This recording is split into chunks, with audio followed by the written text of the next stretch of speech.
কথা কয় না। মাঝে মধ্যে যদি তাল গাছ কাটে দেখেন বাসাগুলো কত নিপুণ, কত নিখুঁত, আউটডোর ইনডোর, কয়েক তলা বিশিষ্ট। কিসের আপনার টাওয়ার মিয়া, ওর তলাগুলো দেখলে আপনি অবাক হয়ে যাবেন। এগুলো বোধহয় সব বুয়েটের ছাত্র, টেকনিক্যাল কলেজের ছাত্র। বাবুই পাখিগুলো কার ছাত্র বলেন? ওই মিয়া কিসের বাহাদুরি করো। মোল্লা আলী কারি রহমতুল্লাহ আলাই মিরকাতুল মাফাতি মিশকাতুল মাসাবিহের অত্যন্ত গ্রহণযোগ্য ব্যাখ্যা গ্রন্থ, ওখানে লেখেন বুঝি না মানুষ কি নিয়ে বাহাদুরি করে। আমার বুঝে আসে না, ওরই বাহাদুরি করার আছে কি, মাস্তানি করার কি আছে? আফদালুহু নুতফাতুন কাদিরাতুন ওয়া আখিরুহু জিফাতুন মাদিরা ওয়া তাহমিলু বাইনা যালিকাল আদিরা। তোমার সূচনাটা হলো একটা নাপাক পানি, যে পানিটা সভ্য সমাজে কেউ এটা নিয়ে আলোচনা করে না। কথা বলেন ঠিক কিনা? একটা বীর্য ইয়াখরুজু মিন বাইনিস সুলবি ওয়াত তারাইব ইন্নাহু আলা রাজিহি লাকাদির। আল্লাহ বলেন, গোলাম, বাবার মেরুদণ্ড থেকে মার সিনার থেকে দুইটা পানি বের হয়, মিলনের মাধ্যমে ওই পানিগুলোকে আমি আল্লাহ একটা কুদরতি মেশিনে জমা করি। নুতফাতান ফি কারারিম মাকিন, কুদরতি মেশিনে জমা করে 40 দিন পর পর তার মধ্যে পরিবর্তন ঘটাই। সুবহানাল্লাহ বলি। এই জন্য তো তাবলীগ ওয়ালারা কো ভাই চিল্লাই যান, চিল্লাই যান, কারণ এক চিল্লা লাগাইলে তার মধ্যে পরিবর্তন আসে। মানব দেহের মানবের সৃষ্টির মধ্যে আল্লাহ 40 পর পর তার মধ্যে পরিবর্তন ঘটাইছেন। আল্লাহর হাবিব বলেন, মান সাল্লা লিল্লাহি 40 ইয়াওমান বিতাকবীরাতিল উলা কুতিবা লাহু বারাআতা। আমার কোন উম্মত যদি 40 দিন তাকবীর উলার সঙ্গে জামাতের সাথে নামাজ পড়ে, আল্লাহর হাবিব বলেন আল্লাহ পাক তার জন্য 2টা পুরস্কার ঘোষণা করেছেন। সুবহানাল্লাহ। কয়টা পুরস্কার? 1 নাম্বার পুরস্কার হলো বারাতুম মিনান নার। আল্লাহ বলেন, গোলাম, আমি আল্লাহ জাহান্নাম থেকে তোমার মুক্তির ফয়সালা করে দিলাম। 2 নাম্বার হলো বারাআতুম মিনান নিফাক, মুনাফিকদের দফতর থেকে তোমার নামটা আমি আল্লাহ কর্তন করে দিলাম। আর ভাইরা, সুতরাং আল্লাহ বলেন ওই নাপাক পানিটা এমন পানি যা উল্লেখ করার মতো কোনো বস্তু ছিল না।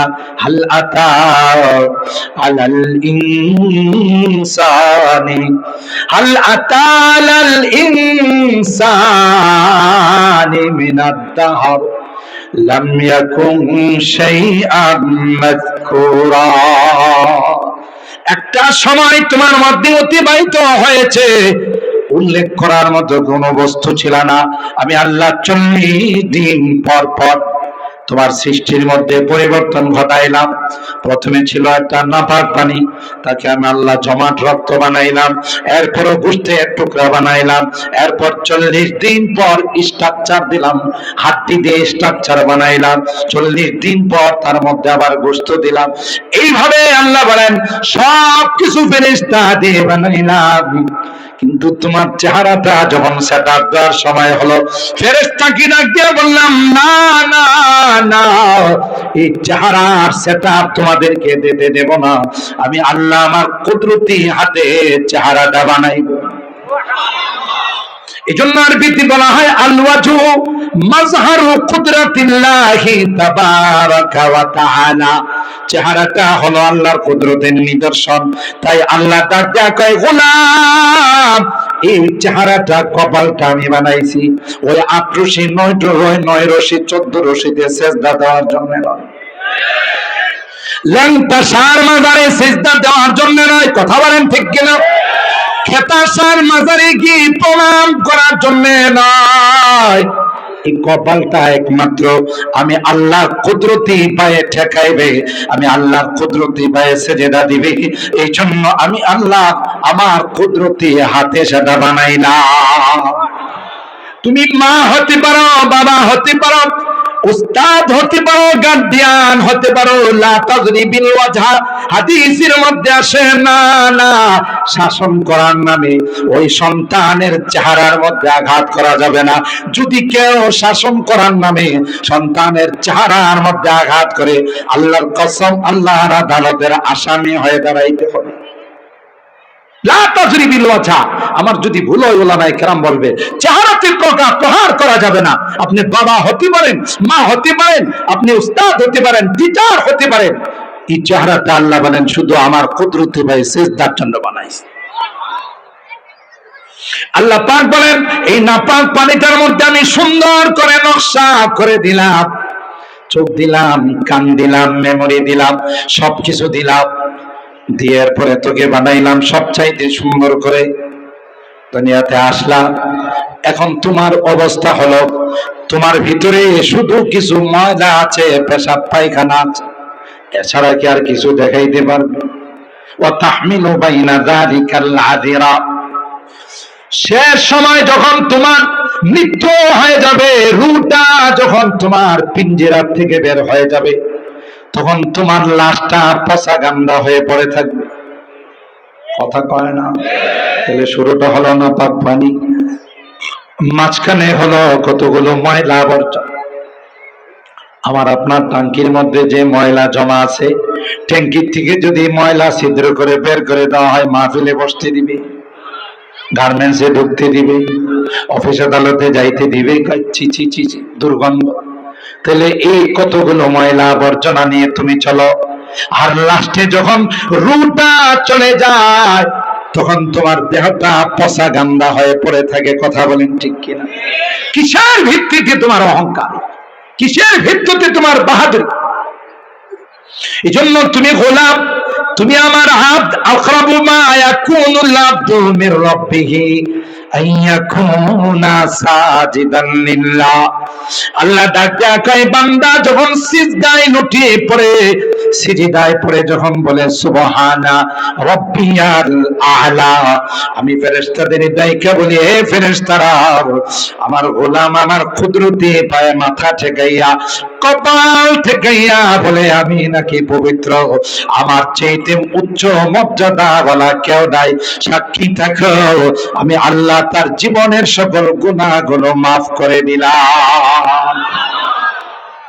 बुजुर्गी की नहीं हमको जरूरत, बुजुर्गी की नहीं हमको जरूरत, गुलाम अपना बना हमको खुदाया, जन्नत दोज़ख से या रब क्या करो, जन्नत दोज़ख से या रब क्या करो, आरज़ू है मैं तुझे देखा करो, आरज़ू है मैं तुझे देखा करो। अल्लाहु আকবার।